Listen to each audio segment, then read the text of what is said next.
از فاطمہ کا نکاح بڑے دھوم دھام سے کیا. ان کا رشتہ لے کر صدیق آئے, یا رسول اللہ میں خواہش مند ہوں, آپ چپ رہے. پھر حضرت عمر بعد میں گئے, یا رسول اللہ میں خواہش مند ہوں, آپ چپ رہے. تو عبد الرحمن بن عوف رضی اللہ تعالیٰ نے حضرت علی سے کہا, علی تو جا, تجھے دے دیں گے. وہ کہنے لگے میں تو بہت غریب ہوں, مجھے کہاں دیں گے. حضرت علی کا ذاتی گھر بھی نہیں تھا, کسی سے ایک کوٹھا مانگ کے اس میں رہ رہے تھے مدینہ میں. کہا نہیں تو جا جا. تو یہ مسجد میں پہنچے, اللہ کے نبی کو دیکھا تو ایسا روب طاری ہوا کہ بولے ہی کچھ نہیں. اللہ کے نبی کو تو پتہ ہے کہ کیا ہے اور کس لیے ہے. تو آپ نے کہا علی کیسے آئے؟ چپ. کہا لگتا ہے فاطمہ کے رشتے کے لیے آئے ہو. جی ہاں. تو آپ نے کہا انشاءاللہ, اتنا کہا انشاءاللہ, اور چپ ہو گئے. تو حضرت علی چپ کر کے اٹھ کے باہر آ گئے. صحابہ باہر کھڑے ہوئے تھے. تو کہنے لگے یار دیکھا نا, میں تمہیں پہلے ہی کہتا تھا مجھے نہ بھیجو, انکار ہو گیا, بولے ہی کچھ نہیں. تو حضرت عبد الرحمن بن عوف کہنے لگے جنہوں نے بھیجا تھا, وہ کچھ تو کہا ہوگا, کہ بس انشاءاللہ کہا. کہا تو اللہ کے بندے ہاں ہو گئی, نبی کی انشاءاللہ ہاں ہوتی ہے, یہ ہاں کیوں نہیں کی؟ سبحان اللہ, اللہ اکبر, یہ ہاں کیوں نہیں کی؟ گھر گئے, فاطمہ علی کا رشتہ آیا ہے کر دوں, اس لیے ہاں نہیں کی. ہم تو بیٹیوں سے پوچھتے ہی نہیں, عیب سمجھتے ہیں بیٹیوں سے پوچھنا. یہ میں گاں نو بن چھڑیا قلعے نال, ایویں اسی دیاں نو بن چھڑنے قلعے نال. مجھے ایک اپنی مطلب برادری لیول کے ایک خاتون کا فون آیا کہ مولانا پڑھایا مجھے لاہور میں اچھے کالجوں میں, اور میری منگنی کرتے وقت مجھ سے پوچھا ہی نہیں, اور ایک شرابی سے منگنی کر کے مجھے اطلاع دی سی تیری منگنی کر چھڑی ہے, فلانی تاریخ نو تیرا نکاح بھی ہونا ہے. مجھے آج تک گلہ ہے, پوچھ لیتے. اگر نہیں پوچھا تھا چلو میں نہ ساڑھے پنجاب کوئی نہیں پوچھ دے, گاں موج دی طرح ٹور چھڑ دین, تو چلو اتنا تو ویکھ لیں دے بھی کم از کم شراب تو نہ پیندا ہویا. ایک شرابی نال میرا نکاح کر چھڑ, ساری زندگی اڈیاں رگڑ رگڑ میری گزر گئی. علی جیسا رشتہ آیا ہو تو اوپر سے حکم بھی آ چکا ہو کہ علی کو ہی دینا ہے, تو پھر آپ فاطمہ سے پوچھیں فاطمہ تیرا رشتہ آیا ہے علی کا, کر دوں؟ حضرت فاطمہ نے ہاں کی تو پھر مسجد تشریف لائے. یہ آپ کو معاشرت سکھائی جا رہی کہ بیٹیوں سے بھی پوچھو, زندگی انہوں نے گزارنی ہے, تم نے تو نہیں گزارنی. بس میری غیرت دا سوال ہے, میں اتنا ہی کرنا, نہیں تو بیٹھی رہے. میری اپنی فیملی میں اتنی عورتیں بوڑھی ہو کے قبروں میں چلی گئیں, بس اتنا ہی کرنا, نہیں کرنا تو بیٹھی رہے. وہ بیٹھی رہ گئیں. یہ ظلم و ستم ہے جو تمہاری عدالت میں بھی نہیں آتا, کوئی کیس بھی نہیں ہوتا, لیکن اللہ کی عدالت میں کیس درج ہو چکا ہے کہ میرے نبی نے علی جیسے داماد کے لیے بھی پہلے پوچھا, حالانکہ اوپر سے اشارہ ہو چکا ہے. ابھی بتاتا ہوں میں. فاطمہ بیٹی علی کا رشتہ ہے, کر دوں؟ انہوں نے کہا کر دیں. پھر کہا بلاؤ. پھر علی آئے, کہا علی جمع کرو لوگوں کو. مسجد ساری بھر گئی, تو آپ ممبر پر تشریف فرما ہوئے. حضرت علی کو ایسے سامنے بٹھایا, کہا لوگوں مجھے جبریل اللہ کی طرف سے پیغام دینے آئے ہیں کہ میں اپنی بیٹی فاطمہ کا نکاح علی کے ساتھ کر دوں. آسمان سے وحی بھی آئی ہو اور پھر بھی پوچھا جائے, یہ میرے نبی کی معاشرت ہے. ہم تو پوچھنا عیب سمجھتے اور اسے ذلت سمجھتے ہیں.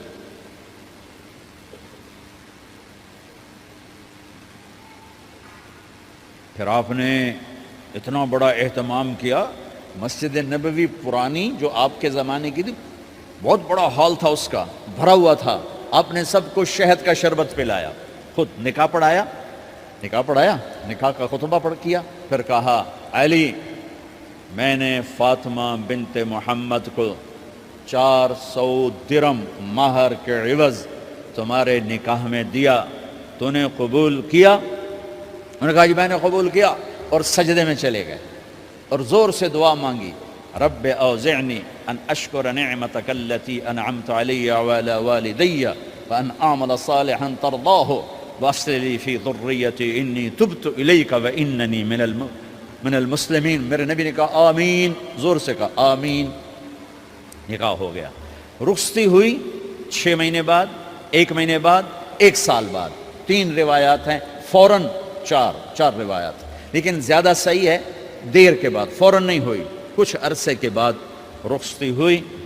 حضرت عقیل آپ کے بھائی وہ کہنے لگے علی اب رخصتی ہو جانی چاہیے، تو یہ دونوں مل کر آئے سلمان فارسی کے پاس کہ سلمان بھائی ہماری رخصتی کروا دو۔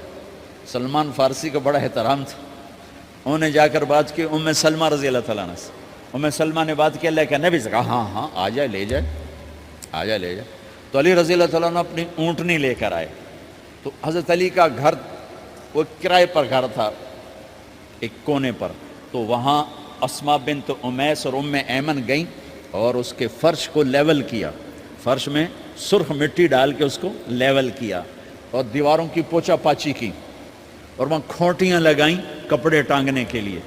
آپ نے حضرت عائشہ، حضرت ام حبیبہ، حضرت ام سلمہ سے فرمایا تمہیں پتہ ہے نا مجھے فاطمہ سے کتنا پیار ہے، اسے دلہن بناؤ۔ دلہن بنانا بھی سنت ہے، دلہن بناؤ، اسے دلہن بناؤ، تو آپ کو دلہن بنایا گیا۔ پھر علی رضی اللہ تعالیٰ عنہ تشریف لائے سلمان فارسی اور عقیل کے ساتھ، اونٹنی کو دروازے پر بٹھایا، تو آپ نے علی کا ہاتھ پکڑا، اندر تشریف لے گئے اور فاطمہ کا ہاتھ پکڑ کے علی کے ہاتھ میں دیا اور کہا بیٹی مجھے اپنے خاندان میں جو سب سے زیادہ محبوب تھا میں نے تیرا ہاتھ اس کے ہاتھ میں دیا ہے۔ پھر کہا علی تجھے نبی کی بیٹی مبارک، نبی کی بیٹی مبارک۔ پھر آپ نے اسے پیالے میں پانی منگوایا اور اس میں آخری 2 سورتیں پڑھ کے دم بھی کیا، تھوک بھی ڈالا، پھر اس میں سے انگلیاں ڈال کے ان کے سینے پر چھڑکا کہ دونوں پی لو، دونوں کو پلایا۔ پھر باہر تک چھوڑنے آئے، حضرت علی نے آپ کو اونٹنی پہ بٹھایا، آپ نے 2 عورتوں کو ساتھ بھیجا، ام ایمن اور اسماء بنت امیس۔ یہ چھوٹی سی بارات جا کر علی کے گھر اتری اور آپ نے حضرت علی سے فرمایا کہ میں عشاء پڑھ کے آؤں گا، میرا انتظار کرنا ہے۔ تو عشاء کی نماز کے بعد آپ تشریف لے گئے، آپ نے دوبارہ پیالے میں پانی منگوایا اور اس پر آخری 2 سورتیں پڑھ کے دم کیا، پھر ان کے سینے پر چھڑکا، یہاں بازوؤں پر چھڑکا اور کمر پر چھڑکا اور دعا دی اللہم اسد جدہما وجمع شملہما وبارک علیہما واخرج منہما ذریۃ صالحہ۔ یہ دعا دی آپ نے اس وقت کہ میرے مالک ان کے جمع ہونے میں برکت عطا فرما اور ان کو سعادتیں عطا فرما اور ان کو نیک اولاد عطا فرما۔ یوں میرے نبی نے اپنی بیٹی کو رخصت فرمایا۔ اگلے دن آپ نے حضرت علی کو بلا کے فرمایا علی ولیمہ بھی کرنا ہے۔ کہنے لگے یا رسول اللہ میرے پاس تو کچھ نہیں۔ تو آپ نے کہا، تو سعد بن ابی وقاص کہنے لگے یا رسول اللہ میرے پاس ایک چھترا کھڑا ہے، چھترا لاؤ، ذبح کیا گیا۔ آپ نے اس میں چھوارے ڈلوائے، قورمہ بنوایا، قورمہ، اور اپنی طرف سے حضرت علی کو پیسے دیے کہ جاؤ چھوارے، گھی، شہد خرید کے لاؤ۔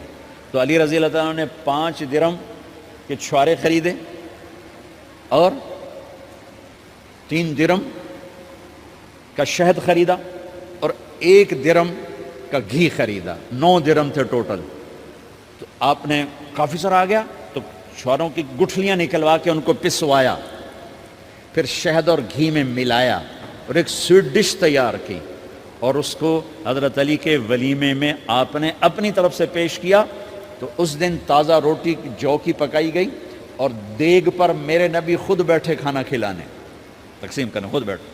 اب ایک چھترا ہے، 14 کلو گوشت ہے، 15 کلو، تو 50 آدمی کھا لیں گے۔ آپ نے کہا سارے مدینے کو دعوت ہے، سارے مدینے والے جتنے بھی آئے، اور میرے نبی خود دیگ سے نکال کے کھلاتے رہے۔ سارا مدینہ ولیمہ فاطمہ کا کھا گیا اور دیگ بھری پڑی تھی۔ تو ولیمے میں تکلف جائز ہے، سادگی بھی جائز ہے، سادگی بھی سنت ہے، تکلف بھی سنت ہے۔ ہاں جو ہماری خرافات ہیں، فضولیات ہیں، یہ تباہ کن ہیں، ان سے بچنا بڑا ضروری ہے۔ اور بھائیو، کسی کی شادی ہو، اس بچے کی ہو رہی ہے، یہ افسر ہے، ایک ریڑھی والے کی ہو، کسی بھی گھر کی آبادی کا ایک ہی سبب ہے، وہ میٹھا بول ہے، وہ اچھا سلوک ہے۔ جس کی بیٹی کو لے جا رہے ہو اسے عزت دینا، اور یہ جو جا رہی ہے یہ ان کو اپنا ماں باپ سمجھے، اپنے خامند کے ماں باپ کو اپنے ماں باپ سمجھے، جاتے ہی لکیریں لگانا نہ شروع کر دے، مینوں وکھرا کرتے نوائدے کرتے نوائدے کر۔ وہ اپنے گھر کا ایک فرد بن کے زندگی گزاریں، جو لے کے جا رہے ہیں ان کے ذمہ ہے کہ اس کو بیٹی بنا کے لے جائیں۔ سسرال جو ہوتے ہیں وہ ہمیشہ عیب دیکھتے ہیں، خوبیاں انہیں نظر ہی نہیں آتی، تو کھٹ بٹ تو ہوتی رہتی ہے، کوئی ایسی بڑی بات نہیں، کھٹ بٹ کو صلح میں بدلو، مزید لڑائی جھگڑا نہ بڑھاؤ۔ میرے نبی حضرت فاطمہ کے گھر آئے، دیکھا تو آپ اداس بیٹھی۔ آپ نے کہا فاطمہ بیٹی کیا ہوا؟ کہ میرا اور علی کا جھگڑا ہو گیا۔ اچھا، خود گئے بیٹی کے باپ ہو کر، دیکھا تو حضرت علی مسجد میں سوئے ہوئے تھے، آپ نے ان کو اٹھایا، کہا یا ابا تراب قم، آپ کو یہ ٹائٹل یہاں ملا، اے ابو تراب۔ فرمایا کرتے تھے کل کائنات ملتی تو اتنی خوشی نہ ہوتی جتنا اس ٹائٹل کی خوشی ہے۔ ابو تراب کہنے کا کیا مطلب تھا؟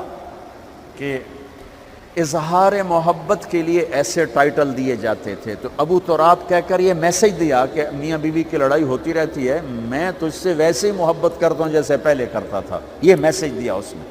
اب حضرت علی کو لائے اٹھا کر اور گھر میں تشریف لائے، نہ علی کی سنی نہ فاطمہ کی سنی۔ ہاں بھائی علی کی مسئلہ ہے، ہاں بھائی فاطمہ کیا مسئلہ ہے؟ یہ مسئلے سن سن کے بھی زیادہ لڑائی ہو جاتی، صلح کراون والے بھی آپ ہو دو چار لتر مار کے آ جاندے۔ تو میرے نبی نے کیا کیا؟ سبحان اللہ، زمین پر لیٹ گئے، ادھر علی کو لٹایا، ادھر فاطمہ کو لٹایا، علی کا ہاتھ اپنی ناف پہ رکھا، فاطمہ کا ہاتھ ان کے ہاتھ پہ رکھا، اور بیٹی کے ہاتھ پر اپنا ہاتھ رکھا۔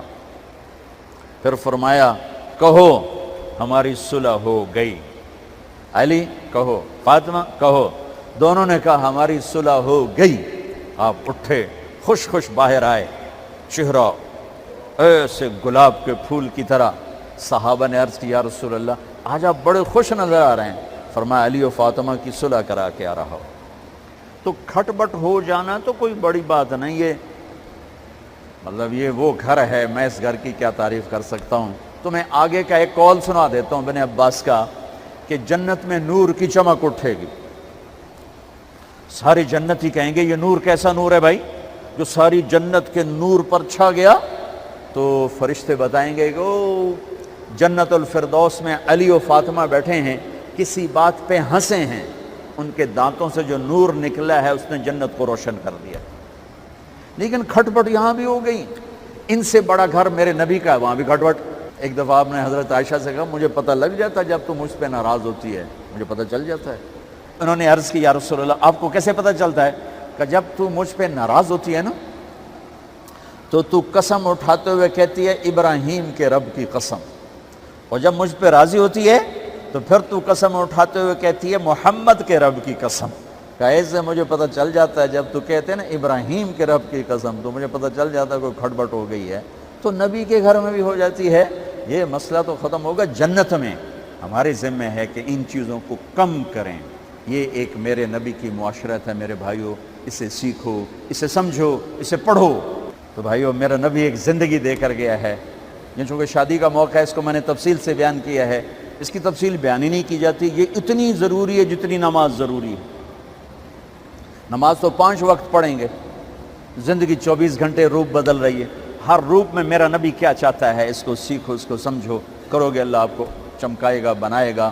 اپنی کمائیوں میں حلال لاؤ، حرام سے بچو۔ جج بھی بیٹھے ہیں، وکیل بھی بیٹھے ہیں، کسی ظالم کے وکیل نہ بنو۔ وَلَا تَقُلْ لِلْخَائِنِينَ خَصِيمًا۔ آپ کو ایک آیت میں جوڈیشری، جج، مقننہ اور وکلاء کا پیغام اللہ کا سنا دیتا ہوں۔ اِنَّا أَنزَلْنَا إِلَيْكَ الْكِتَابَ بِالْحَقِّ لِتَحْكُمَ بَيْنَ النَّاسِ بِمَا أَرَاكَ اللَّهُ وَلَا تَقُلْ لِلْخَائِنِينَ خَصِيمًا۔ مقننہ، قانون ساز، تو اِنَّا أَنزَلْنَا إِلَيْكَ الْكِتَابَ بِالْحَقِّ، قانون بنانے کا حق اللہ کو ہے، اللہ کے قانون کو اپناؤ۔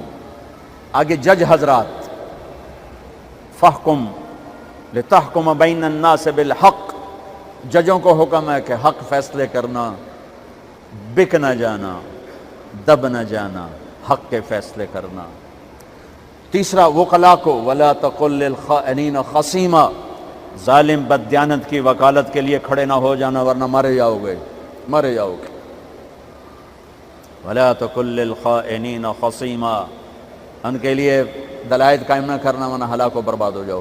تو بھائیو، یہ نکاح کو ذرا میں نے تفصیل سے بیان کیا ہے کہ یہ زندگی ہے جس کو سیکھنا ہے۔ حلال کماؤ، بچوں کو حلال دو، بیوی کو حلال دو۔ اللہ کی قسم حرام سے کبھی بہار نہیں آتی اور حلال پہ کبھی خزاں نہیں۔ حلال کھانا، حلال کھلانا، تو تم شاد و آباد رہو گے۔ اللہ میں عمل کی توفیق۔